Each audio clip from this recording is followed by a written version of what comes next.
este assunto não pertence exclusivamente à filosofia.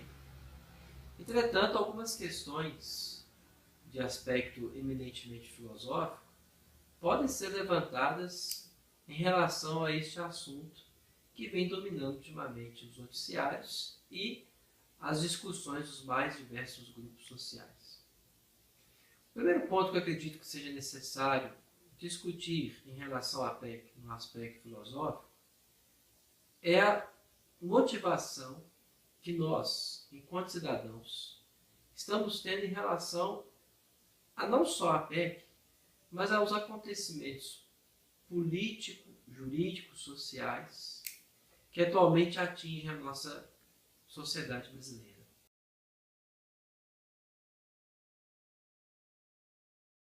Qual é o ponto de vista da responsabilidade? Para atacar uma postura que infelizmente parece povoar muito o nosso modo de existir, nosso modo de ser, que é a de nos colocarmos como que alheios a estas questões políticas, econômicas, sociais. Talvez pelo fato de serem muito técnicas, essas questões nos afastem. Entretanto, não podemos nos furtar dos desafios, sobretudo tendo em vista que as decisões tomadas do ponto de vista econômico, do ponto de vista político, do ponto de vista social, impactam diretamente na nossa vida. E para que elas possam impactar de modo positivo, nós precisamos ter a corresponsabilidade necessária de nos colocarmos como sujeitos, não apenas como objeto, não apenas como alvos secundários de todas as decisões que são feitas, seja nas instâncias governamentais ou em quaisquer outras circunstâncias sociais. Então, o primeiro ponto que eu acredito que vale a pena destacar, e um ponto positivo, diga-se de passagem, é que essa PEC despertou nas pessoas, em muitas delas, essa espécie de sono, essa letargia, como se nós não fôssemos responsáveis pela questão pública no nosso Brasil. Pelo contrário, somos muito responsáveis. E a primeira responsabilidade que deve ser colocada e o reconhecimento necessário que nós todos precisamos fazer nesse instante é que as decisões políticas, sejam elas boas ou ruins, começam com o exercício do voto. Começam com as escolhas que nós fazemos daqueles que nos representarão e que, ainda que o poder seja emanado do povo, ele é exercido com muito mais propriedade por aqueles que nós elegemos como nossos representantes. Por isso que essa discussão da PEC 55 ela tem um ponto positivo, sim. Ela está fazendo os grupos, mais uma vez, se despertarem, acordar de um sono dogmático, acordar de uma letargia, que infelizmente foi muito fruto de uma política partidária que muitos grupos se identificaram. Mas essa identificação, que se tornou muito mais uma passividade, hoje parece ser reavida, parece ser recobrada por parte dos próprios sujeitos desses grupos, no sentido de não podemos perder mais o tempo da história e a responsabilidade em relação à coisa pública no nosso país.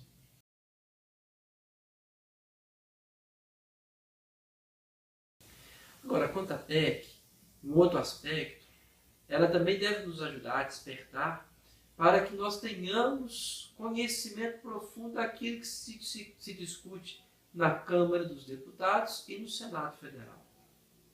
Quantas decisões são feitas ali, nas madrugadas, nos finais de ano, sem que nós tenhamos a devida atenção, só quando aquelas questões nos atingem é que nós nos despertamos e percebemos que deixamos passar o trem da história.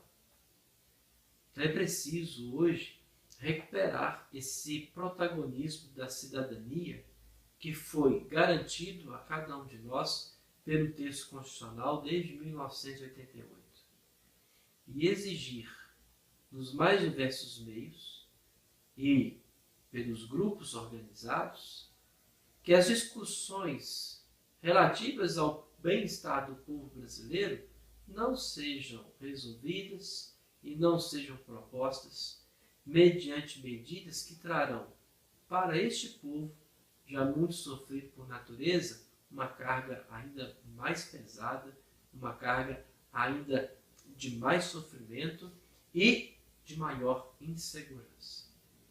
Por isso nós precisamos combater alguns elementos que a PEC ainda necessita de esclarecer, que os deputados, senadores e o presidente da República necessitam esclarecer.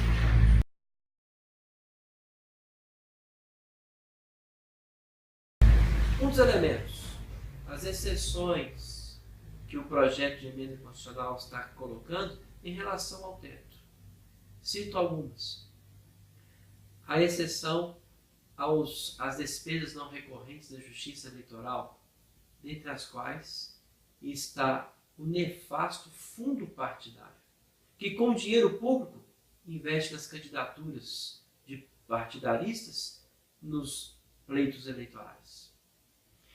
Outra questão que precisa ser esclarecida: por que as empresas estatais que não são diretamente vinculadas, por que também elas estão na exceção do projeto de emenda constitucional? Empresas que infelizmente se tornaram não mais o orgulho do país, mas se tornaram um mecanismo para uma corrupção generalizada e infelizmente institucionalizada, como estamos vendo aí nos últimos escândalos da Petrobras.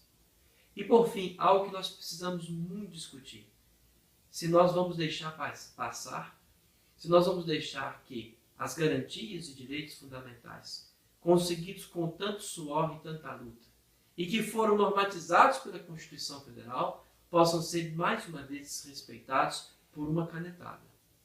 Exemplo, a vinculação das receitas federais relativas aos investimentos em educação e em saúde. Esses investimentos não podem ser descaracterizados por um teto mediante uma PEC. Pelo contrário, eles precisam ser aumentados, eles precisam ser mais desenvolvidos, eles precisam ainda mais ser fomentados. Até que a política nesse Brasil consiga realizar aquilo que foi colocado como objetivo, um dos objetivos mais importantes da Constituição Federal: a erradicação da pobreza e da desigualdade social nesse país.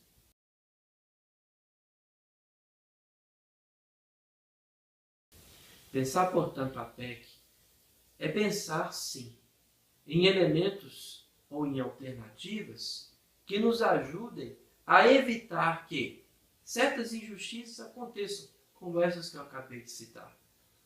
De dizer que educação e saúde precisam não ser limitadas, pelo contrário, precisam ainda mais ser investidas. De que as empresas e que os usos legislativos para cobrir outras pirotecnias feitas pelos nossos políticos não podem mais ser admitidas, sobretudo com a mudança de postura ético-política que nós estamos exigindo e que nós estamos lutando desde os últimos acontecimentos, sobretudo desde 2013. É preciso, portanto, que nós tenhamos a coragem de estudar a PEC, de ver que, em princípio, ela aparenta ser um ponto positivo, fazer com que o governo respeite as suas receitas com seus gastos, o equilíbrio dos gastos governamentais, mas que isso seja feito a partir daqueles que são os mais esbanjadores da Receita Federal e não aqueles que são, infelizmente, ainda dependentes de políticas públicas para que eles tenham uma vida um pouco mais digna, uma vida com um pouco mais de conforto com a saúde e a educação garantidas pelo Estado. É preciso, portanto, reaver um pouco o nosso ponto de vista em relação à PEC. Fazer com que os elementos positivos sejam evidenciados.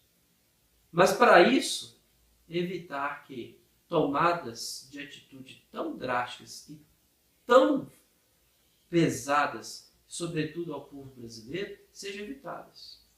Um exemplo simples: bastava o cumprimento da lei de responsabilidade fiscal. Bastava levar a sério a Constituição Federal. Bastava ter um mínimo de coragem de dizer que na política, ainda que ela seja, como Maquiavel nos ensinou, o espaço para as decisões rápidas, que na política também deve haver espaço para a ética e para o bem-estar. Para que a política seja de fato aquilo para o qual ela nasceu, ciência do bem comum. E não apenas o uso indiscriminado e injusto para a satisfação de interesses de certos grupos que a vida inteira só souberam utilizar a política para o seu bem-estar, para o seu bel-prazer. Eu espero que este momento que nós estamos passando nos ajude a tomar uma nova atitude, uma nova postura, de sermos mais interessados nas questões públicas, de nos policiarmos em relação à justiça e à ética no nosso comportamento, de propormos alternativas que de fato não apenas salvaguardem os nossos interesses, mas que procurem especificamente desenvolver e que procurem promover a pessoa humana, especialmente daqueles que mais necessitam, especialmente daqueles que infelizmente ainda não foram atendidos pelo Estado, ainda que o Estado tenha a obrigação de fazer. Muito obrigado.